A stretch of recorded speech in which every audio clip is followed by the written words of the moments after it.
اور خواتین و حضرات، آپ کو بتاتے چلیں کہ سعودی حکومت نے ایک مرتبہ پھر سے وزارت حج و عمرہ کی جانب سے حاجیوں پر نئی پابندی عائد کر دی ہے۔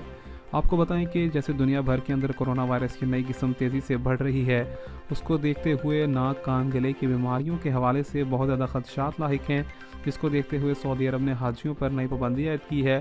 پابندی کا اطلاق ماسک کے حوالے سے کیا گیا ہے۔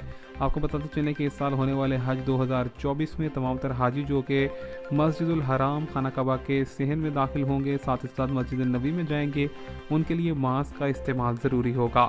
وزارت حج و عمرہ نے سعودی عرب کی ویب سائٹ پر پیغام جاری کر دیا۔ اور خواتین و حضرات، آپ کو بتاتے چلیں کہ سعودی حکومت نے ایک مرتبہ پھر سے وزارت حج و عمرہ کی جانب سے حاجیوں پر نئی پابندی عائد کر دی ہے۔